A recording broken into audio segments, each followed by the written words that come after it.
News network में दोस्तों आपका स्वागत है। मैं हूं आपके साथ राशिद जहीर। ब्रजभूषण पर आरोप तय हो गए, भूल गए होंगे आप, और केजरीवाल बाहर आ गए। दो घटनाएं हुई हैं। मैंने परसों लाइव आकर आपको बताया भी था, कल सॉरी, कि एक्चुअली में ब्रजभूषण का परिवार को टिकट देना, भारतीय जनता पार्टी का ये बात कहना कि हम पार्टी विद द डिफरेंस हैं, परिवारवाद के खिलाफ हैं और माफियाओं के, बाहुबलियों के हम साथ नहीं हैं, उनके खिलाफ हैं। और योगी आदित्यनाथ का वो परसेप्शन कि उत्तर प्रदेश के अंदर किसी सूरत में भी ऐसे लोगों को बर्दाश्त नहीं किया जाएगा, बुलडोज़र की राजनीति होगी। तो ब्रजभूषण के लड़के को टिकट देना और ब्रजभूषण के ऊपर कोर्ट में आरोप का तय होना, दोनों मुतज़ाद खबरें हैं, मतलब डिफर खबर हैं, अलग अलग खबरें हैं, एक साथ रख नहीं सकते आप इसको। वीरेंद्र किरात जो नेता हैं वामपंथी दलों की, उन्होंने एक बात कही जो मैंने आपके सामने परसों आकर कही थी। मैंने कहा करारा तमाचा है, बिल्कुल वही शब्द वीरेंद्र किरात ने कहे और कहा कि supreme court decision is a tight slap on ED. ये केजरीवाल के संबंध में कहा। Central government face tight slap on ED, central government face, ED और सरकार के मुंह पर करारा तमाचा है। वीरेंद्र किरात और अरविंद केजरीवाल बेल।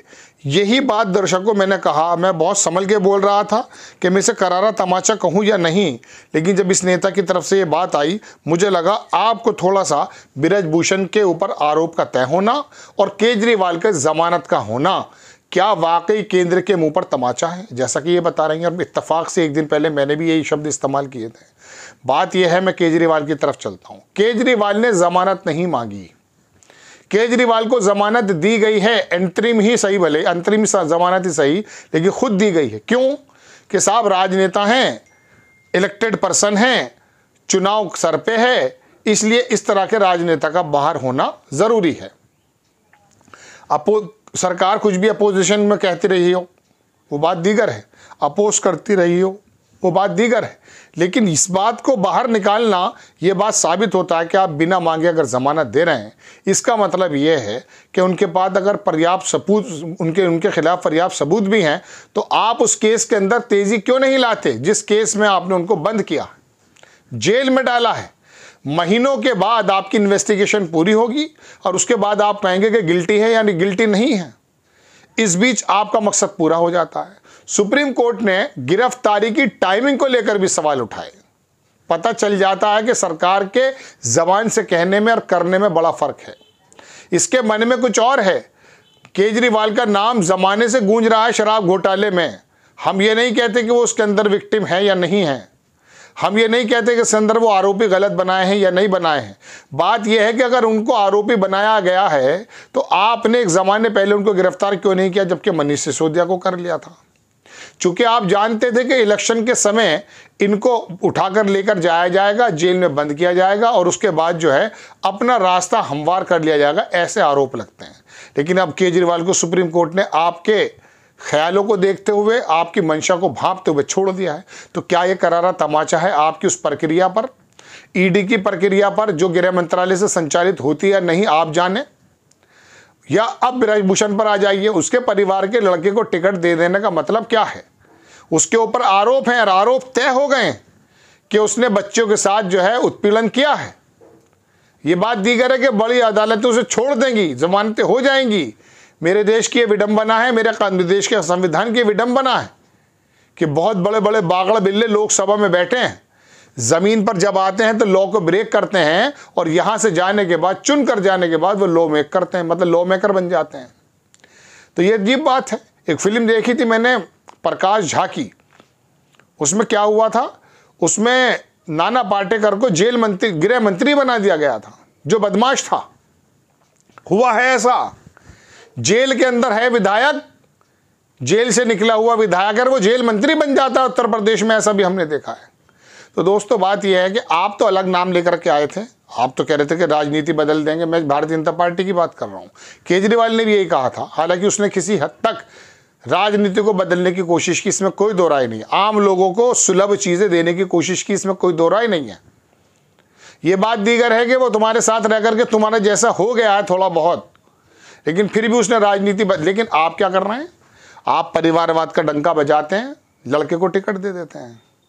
अगर ऐसी बात है तो इलाहाबाद के अंदर जावेद अंसारी का जो घर तोड़ा था वो तो जावेद अंसारी का नहीं था, जो आरोपी था वो तो उसकी बीवी का घर था, जो उसकी माँ की तरफ से उसको मिला था। उसे क्यों बुलडोज कर दिया था आपने? फिर बृजभूषण के लड़के के टिकट पर आपकी ये वाली दलील कैसे चल सकती है कि बृजभूषण का बेटा जो है वो किसी मामले में संलिप्त नहीं है? बिल्कुल ठीक है, संविधान इजाजत देता है उसको, लेकिन आप बताइए आपके मानक क्या कहते हैं? आप तो प्रज्ञा ठाकुर को देखकर मुंह इधर से इधर कर लेते हैं। फिर दूसरी तरफ क्या होता है? परवेश वर्मा, अनुराग ठाकुर, अमित शाह इस तरह के बयानात देना शुरू कर देते हैं दिल्ली के अंदर कि शाहीन बाग को ले आते हैं, शाहीन बाग की महिलाओं को भी लेकर आते हैं, तेजी से करंट लगवाते हैं। ऐसा बटन दबाना कि करंट वहां लगे। पाकिस्तान में था शाहीन बाग, रावलपिंडी में था शाहीन बाग। भाई वो उम्रदराज औरतें जो वहां डेमोन्स्ट्रेशन कर रही थी उनके किस प्रकार के रेट लगाए हैं ये तो आप जानते ही हैं। ये शब्द मुझे इस्तेमाल करते हुए भी कितना भारी पड़ रहा है तो मैं जानता हूँ। लेकिन बहरहाल दोस्तों, ये जो थप्पड़ मारा गया करारा, वृंदा करात कह रही हैं ये नेता है, तो इसलिए मेरी हिम्मत भी हुई कि मैं इस बात को आगे बढ़ा दूं कि मैंने भी ये बात कही थी। वाकई आपकी जो पूरी व्यवस्था है ना वो लोग समझ चुके हैं। यही वजह है कि अपर समाज जो सोच करके आपको वोट देने लगा था कि जो काम 50, 60, 70 सालों में कांग्रेस से नहीं हुआ शायद आप कर दें, लेकिन आपके पास जुमलों के अलावा कुछ नहीं है। आपके पास 10 साल में अपनी कोई उपलब्धि गिनाने की बात नहीं है। आप सिर्फ राहुल गांधी के मैनिफेस्टो पर, उसको मुसलमान पर, उसको मंगलसूत्र पर, गोबर पर, गाय पर और इसी पर लेकर आ रहे हैं। योगी आदित्यनाथ कह रहे हैं कि कांग्रेस की सरकार आ गई तो ये गाय को कसाई के हवाले कर देंगे। अरे सरकार, बात यह है आपकी मोदी सरकार जो बीफ को एक्सपोर्ट करती है, जिसका रास्ता गुजरात से होकर जाता है, वो बंद क्यों नहीं होता साहब? बंद क्यों नहीं होता बताइए? गाय ने कुछ नहीं बिगाड़ा, लेकिन भैंस ने क्या बिगाड़ा भाई? बैल ने क्या बिगाड़ा है भाई? कटरे ने क्या बिगाड़ा है आपका? आप बंद कीजिए। आपके नेता कहते हैं मैं बीफ खाता हूं। ये दुरंगे व्यवहार जो है ना लोग समझ चुके हैं। ये बात दीगर है कि वो धार्मिक पशु बन गए थे, इसलिए ज़्यादा आपको बुरा नहीं कहते, लेकिन उनकी वोट देने में जो नीरसता आई है ना वो भले अलग बात है कि चुनाव आयोग 11 दिन बाद 6% बढ़ा दे जैसे आरोप लग रहे हैं। लेकिन बात यह है दोस्तों कि इनके करने और कथने में इतना फ़र्क है कि केजरीवाल को आपने बंद ही क्यों किया था? अगर उस केस को लंबा चलाना था और बंद किया था तो छोड़ा कैसे गया फिर आपने बृजभूषण के लड़के को टिकट कैसे दे दिया जब उसके ऊपर आरोप तय हो गए? कोर्ट ने बृजभूषण पे आरोप तय करके ये साबित कर दिया कि दरअसल आपके अंदर जो मुनाफिकाना रवैया है आपका, वो एक नक्शेबाजी और ड्रामा है। आप ये मत कहिएगा फिर कि दुराचारी सेंगर चिमयानंद क्या है वो नेता, दुनिया भर के तो नेता आपके यहाँ भरे पड़े हैं और आप बताते हैं नहीं साहब हम तो बड़े रामराज लाने की कोशिश कर रहे हैं। वीरेंद्र करात की ये बात आपके मुंह पर तमाचा है। दरअसल आपको खबर कैसी लगी अपनी राय कमेंट्स बॉक्स में ज़रूर दीजिएगा। चैनल को सब्सक्राइब कीजिएगा, शेयर कीजिएगा। नेक्स्ट टाइम में किसी खबर के साथ हाजिर होता हूँ।